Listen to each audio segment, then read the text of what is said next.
A wind moves across an ancient plain, carrying with it the dust of toppled towers and the faint memory of forgotten prayers.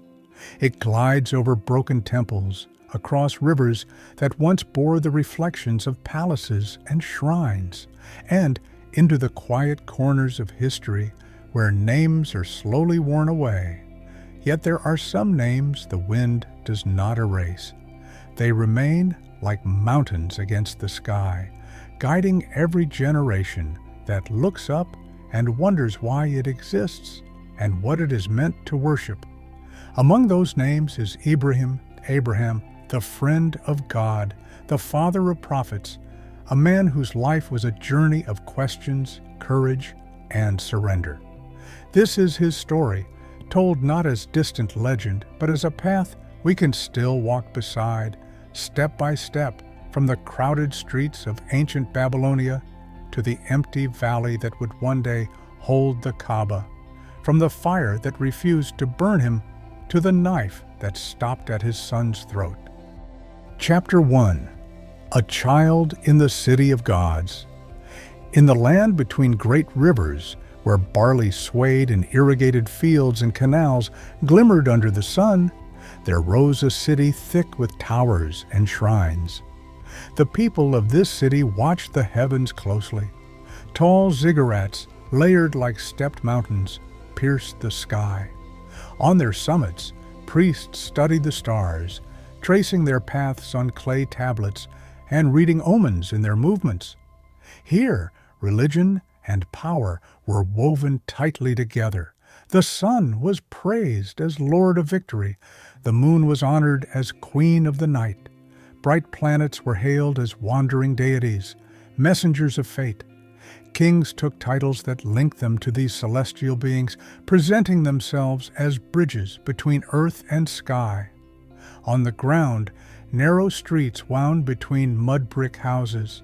Outside doorways stood small altars, each bearing a carved figure, a lion with human eyes, a woman holding a child, a winged creature with outstretched arms.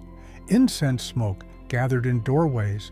Children played under the gaze of statues that stared but did not see.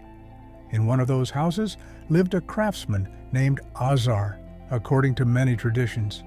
His hands were strong and steady, his tools worn smooth from use.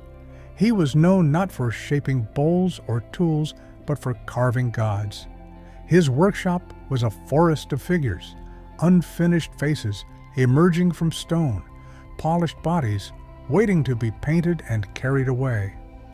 Azar's customers were priests and nobles.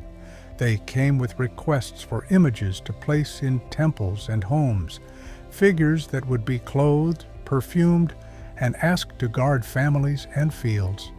Each statue that left his hands entered the cycle of worship, carried in processions, bowed to by crowds, feared and flattered as if it possessed its own will.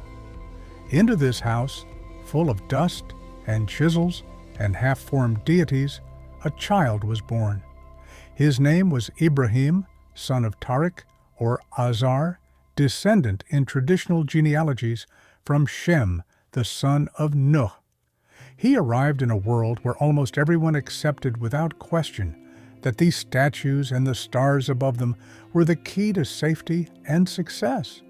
For most of his neighbors, the idea that there could be a single unseen creator, unlike anything in creation and beyond all images, was distant at best. But the heart that opened in Ibrahim's chest was fashioned for something different. Chapter 2. The Boy Who Laughed at Stone. From his earliest years, Ibrahim's world was crowded with idols. They stood not only in the temple halls, but in the corners of his home, on shelves and in alcoves, waiting to be sold or delivered. As a small boy, he wandered among them freely. He watched his father carve a block of stone into a figure with a heavy headpiece and long robe. He saw how a few grooves became eyes, how a chisel stroke suggested a mouth. With each movement of Azar's hand, the stone took on a more sacred appearance. Yet Ibrahim never forgot that before the work began, it had been nothing but a lump on the floor. One day, the story goes, he climbed onto the back of one of the smaller statues, a squat figure representing a famous god of that land. With a child's imagination, he rode it around the workshop floor, tugging at its ears as reins. Azar walked in and froze. His son was astride what he and others regarded as a divine image. Fear and anger flashed across his face. He pulled Ibrahim down and scolded him sternly, warning him never to treat the god so disrespectfully. The boy, however, could not suppress his curiosity. Pointing to the statue's oversized ears, he asked, "Why are they so large?" "So he can hear all things," his father replied, repeating the story the priests had told him. Something in the answer struck Ibrahim as absurd. He had just been riding on the god's head, pulling its ears. If they were truly ears that heard everything, why had it stayed silent? Why had it not shaken him off or rebuked him? As he grew older, his questions multiplied.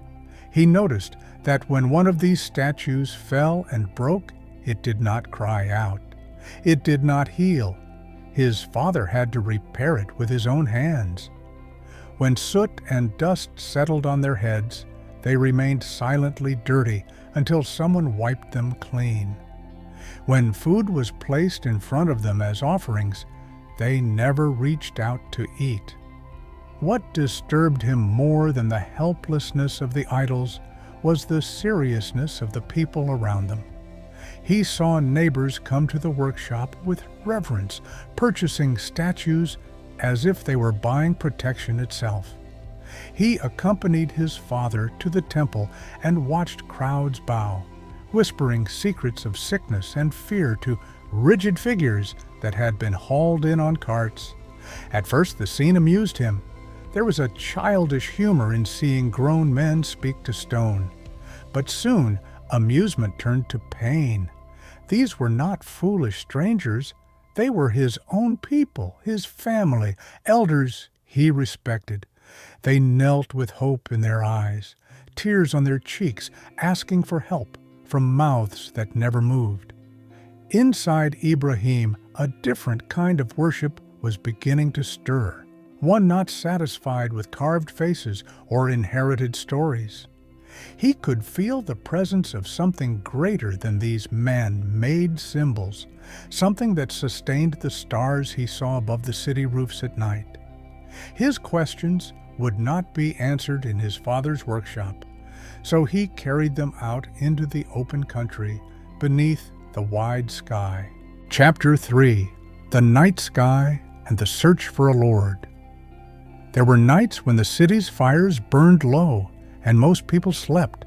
On such nights, the sky over Mesopotamia opened like a vast, dark sea, studded with lights. It was beneath this canopy that Ibrahim's thoughts took flight. Leaving the noise and narrow lanes behind, he would walk out toward a low hill or a rocky rise where the earth rose enough for him to see the horizon clearly. There he would sit, alone, with the whisper of the wind and the company of silent stars. The priests of his city also watched the sky, but for different reasons. From the top of their temples, they charted the movements of planets and constellations, believing that human destinies were written in those patterns. For Ibrahim, the stars were not an instruction manual for fortune. They were a question. On one such night, a bright star drew his attention. It burned more strongly than the others, like a silver nail hammered into the dark. For a moment, Ibrahim considered it. Perhaps this, among all the lights, was the ruling power. It guided sailors. It appeared more striking than its companions. Could it be the ultimate Lord? But then slowly the star sank. It faded into the horizon and disappeared. The sky remained, The earth remained. His own beating heart remained.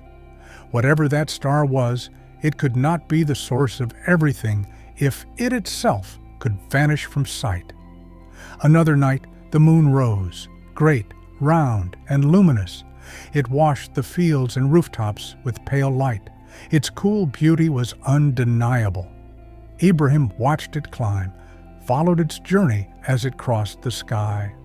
Many in his land saw the moon as a goddess, keeper of secrets, ruler of tides and time. For a time, he turned his contemplation toward it. Could this gentle, powerful presence be the Lord? But the moon too reached its peak and declined. Clouds covered it, dawn washed it away, leaving no trace. How could the true Lord be subject to such coming and going? Then he considered the sun. No other celestial body was so obviously mighty. It rose, and the cold fled. It moved overhead, and shadows shrank. Under its warmth, crops grew and fruits ripened. Perhaps this was the source of life itself, the God behind the lesser gods. Yet, as evening approached, the sun sank, just as the moon had. It colored the clouds with fire, and then slipped entirely below the world's edge. Night reclaimed the land. Even this great light was bound to a path, rising and setting, in obedience to a law it did not write. At each stage, Ibrahim's heart quietly rejected the idea that these changing, moving, dependent things could be the ultimate. Anything that appears and disappears, that grows and wanes, is itself governed by something beyond it. From these reflections emerged a conviction that grew like dawn in his chest. Above all the celestial bodies, beyond the shifting heavens themselves, there is a single Creator, unchanging and without partner. The stars, moon, and sun are signs of His power, not rivals to it. Once this realization settled in his soul, he turned no more to the sky in search of a God. Instead, he turned through the sky to the one who had hung it above him. He devoted himself inwardly to that invisible Lord, refusing to bow his head to anything else. But solitary insight could not remain solitary for long.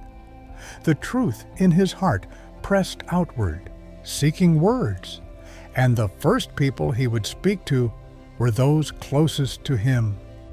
Chapter 4. The Son Who Confronted His Father.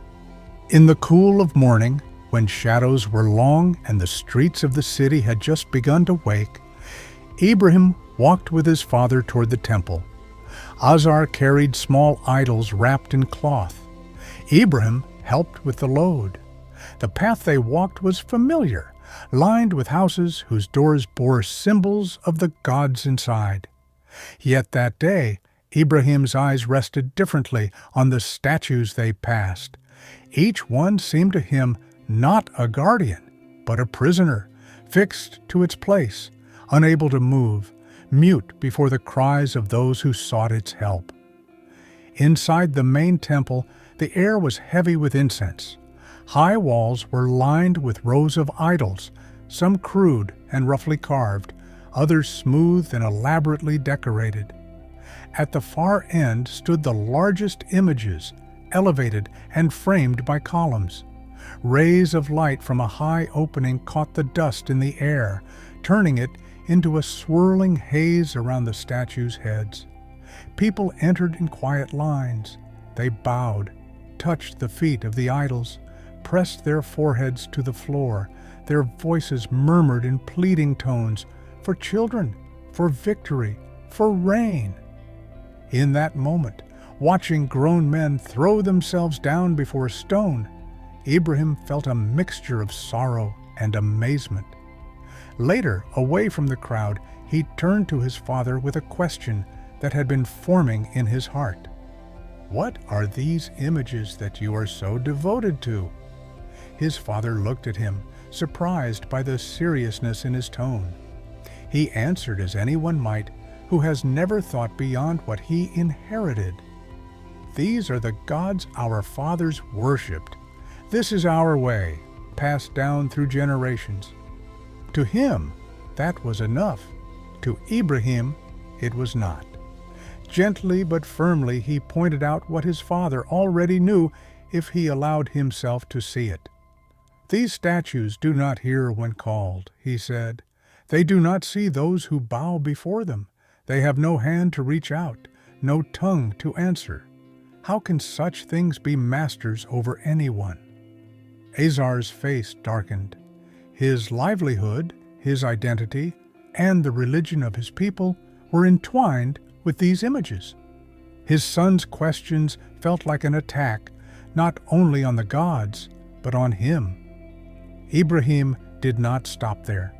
In private, with tenderness, he tried to appeal to his father's sense of love and reason. He expressed care for him, saying that he feared a punishment might fall upon him if he continued to serve these powerless idols. He urged him to follow the path of the one true God, a path that had been opened clearly to his own heart. But Azar was unmoved, emotion hardened into threat. He warned Ibrahim that if he did not cease speaking against their gods, he would be cast out, perhaps even killed. The conversation drew a line between father and son that neither would cross again. Ibrahim remained respectful, offering peace and promising to pray for his father, but he made it clear that he would turn away from the worship of anything besides the one who fashioned heaven and earth. For a young man in that society, this was not a small act of rebellion. It meant standing alone against the entire framework of his culture. Yet Ibrahim's devotion to truth was stronger than his fear of loneliness. His dispute with his father was only the beginning. Next, he would face his wider people, then their rulers, and finally, even the fire they lit to silence him. Chapter 5. The Temple of Shattered Silence. The city's great festival arrived with drums and trumpets. It was a day when nearly everyone, from the king's servants to the poorest laborers, left their homes and streamed toward fields outside the walls. There, under banners and smoke from sacrifices, they would eat, drink, and perform rituals in honor of their gods. Ibrahim walked with his family toward the edge of the city. When the time came to go further, he slowed and said he felt unwell, or that he would stay behind. Some laughed, thinking his stance against their worship had finally left him isolated and gloomy. They did not press him. The celebration called them more strongly than any concern for one dissenter. As the crowds thinned and finally disappeared beyond the gates, a strange quiet settled over the city. Street vendors shuttered their stalls. Doors stood ajar but empty. The usual noise of animals and voices faded. Ibrahim watched, waiting for the last of them to pass. Then he turned his steps toward the heart of the city, toward the temple that had so often filled him with grief. No priests guarded its doors now. The heavy curtains at the entrance stirred slightly in the breeze. Inside, the hall was as grand as ever, but today there were no worshippers. Only the idols remained, standing stiffly on their pedestals. Offerings lay in bowls before them, loaves of bread, fruits, jugs of drink. Ibrahim walked slowly between them, his footsteps echoing faintly. He stopped before one statue and spoke with brittle sarcasm. "Will you not eat? Your food is growing stale." He moved to another. "Why do you not answer? Why do you say nothing?" The silence that followed was his answer. Something in him, a long-building resolve, finally came to its conclusion. For years he had argued with words, reasoning with his people about the folly of worshiping these lifeless objects. Now he would let the idols themselves testify to their helplessness. He lifted the axe he had brought and struck. Stone cracked with a sharp report. An idol's arm broke off and fell. Another blow shattered its head. He moved from one statue to the next, his anger not wild, but purposeful. With each strike, he pictured the faces of men and women who had bowed to these images, begging them for what only the Creator could give. Soon the hall looked like the aftermath of a storm. Fragments of gods lay scattered, noses detached from faces, torsos split, carved hands broken at the wrist. Only the largest idol, towering and imposing, remained. Ibrahim stepped up to it and hung the axe around its neck or placed it in its hand, as some narrations tell. He then left, breathing deeply, his heart strangely at peace. He had done something that would force his people to confront the nature of what they worshipped. How they would respond was now in the hands of Allah. The sun moved across the sky. Outside the city, the festival continued with music and dancing, feasting and sacrifice. While inside the temple, the broken idols waited silently for their worshippers to return. Chapter 6. The Fire and the Friend of God. When the festival ended and the people flowed back into the city, some went straight to the temple to express their gratitude to the gods. They entered expecting the familiar sight of row upon row of dignified statues. Instead, they were met by devastation. The once proud images were smashed to rubble. Only the greatest among them stood, and around its neck hung an axe, darkened by stone dust. Gasps and shouts filled the temple. Word spread rapidly through the city. Who would dare commit such a sacrilege? Who would defy all the gods at once? Soon, a name was on everyone's lips: Ibrahim. They remembered his questions, his bold criticisms, his refusal to participate in their worship. Some had heard him hint that he would expose their gods' helplessness. The accusation fit too well to be ignored. He was seized and brought before the assembly. The hall now held not only priests, but also ordinary citizens, all hungry for a spectacle, their eyes fixed on the young man standing alone before them. "Did you do this to our gods?" they demanded. Ibrahim looked at the shattered pieces and then at the towering idol still standing, the axe hanging from it. With composed irony, he replied, "The largest one seems to have the weapon. Ask it what happened, if it can speak." For a heartbeat, his words pierced their defenses. They glanced at the idol, then at the ruins, then at each other. Deep inside, some could not help but admit, if these gods were truly powerful, they would have defended themselves. If the largest could have moved at all, would it not have stopped the destruction of the others? That moment of inner clarity frightened them even more than the vandalism. Rather than follow the thought where it led, they smothered it with anger. "You know well these statues cannot speak," they snapped. "Exactly," Ibrahim answered. "Then why do you bow to what cannot answer, cannot help, cannot harm? You worship things that you yourselves carve, while the Lord who created you and them is ignored." His logic was unassailable, but logic did not rule that gathering. Pride, habit, and fear did. The leaders, humiliated, decided on a punishment that would not only silence Ibrahim, but also reassert their power. They would burn him in a massive fire, making an example of him before all people. Public announcements rang through the city. Wood was to be collected from every household. Men and women brought bundles, some even making vows that this offering of wood would count as a devotion to the gods. Slowly, a great pile grew in a wide pit.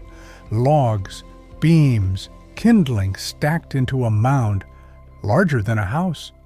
When they set it alight, the flames roared upward with a ferocity that drove everyone back. The heat from the blaze forced onlookers to stand at a distance. To get Ibrahim into the fire, they built a device to fling him from afar, a crude catapult. Bound in ropes, he was brought to it. The crowd murmured and jeered, but he did not cry out. His heart, already detached from the city's false gods and false kings, relied entirely on the one he had come to know beneath the open sky. A tradition tells that as he was about to be launched, an angel appeared and asked if he desired help. Ibrahim's answer was serene. His need was only with his Lord. In him he trusted. Then the mechanism released, and he flew toward a sea of fire. What happened next unfolded beyond the expectations of everyone present. A divine command went out to the blaze itself, stripping it of its usual nature. Fire, which burns everything it touches, received an order to be cool and safe for Ibrahim. To the crowd's astonishment, the flames did not consume him. Time passed. When at last the fire died enough for people to approach, they saw Ibrahim standing amidst the ashes, unharmed. The ropes that had bound him were burnt away, but not a hair on his head was singed. His face was calm, his eyes bright with an inner light. The people were stunned. They had seen tools carve their idols. Now they saw the Lord of those tools, and idols altered the very behavior of fire. Some hearts broke open and believed. Others, more fearful of losing their status than of losing their souls, doubled down in disbelief. For Ibrahim, the event was a turning point. He had confronted his family, his people, their gods, and now their fire, and every confrontation had strengthened his certainty. Yet he also saw that mass conversion was not coming. The society around him might admire his courage or fear his God, but it was not willing to abandon its old ways. The path now led away from his birthplace. It was time to walk. Chapter 7. The Road of the Emigrant. Leaving one's homeland is a quieter pain than standing before a fire, but it can cut just as deeply. Ibrahim looked at the city he had grown up in, the lanes where he had played as a child, the walls that had witnessed his arguments and miracles, and understood that his mission there had reached its limit. His message would not die with him. It would live in those few hearts that believed and in the stories that spread. But for the community of faith to grow, it needed new soil. He was not entirely alone. Among those who had accepted his call was his relative Lut, a younger man whose sense of truth was as keen as his own, and who would soon be sent as a messenger to another people. And there was Sarah, a noble woman of great beauty and greater faith, who had chosen to stand with him despite the risk. Gathering what belongings they could manage, animals, tents, simple tools, they set out from the land of their birth, following the old caravan routes that wound northward along the rivers and then westward toward Canaan. The journey took them through changing landscapes, fertile valleys where shepherds grazed their flocks, semi-arid plains dotted with thorny bushes, stretches of bare rock that glimmered under the sun. At each stop, Ibrahim called the people he met to the worship of the one God. Some listened, some laughed. A few believed and joined his small caravan. In the region of Canaan, what would much later be known as Palestine, he found a place to settle for a time.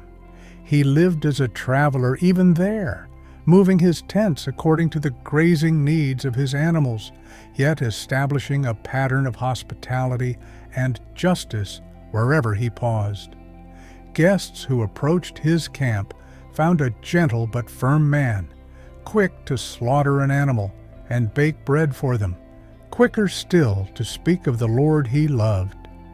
Stories of his generosity became part of his reputation.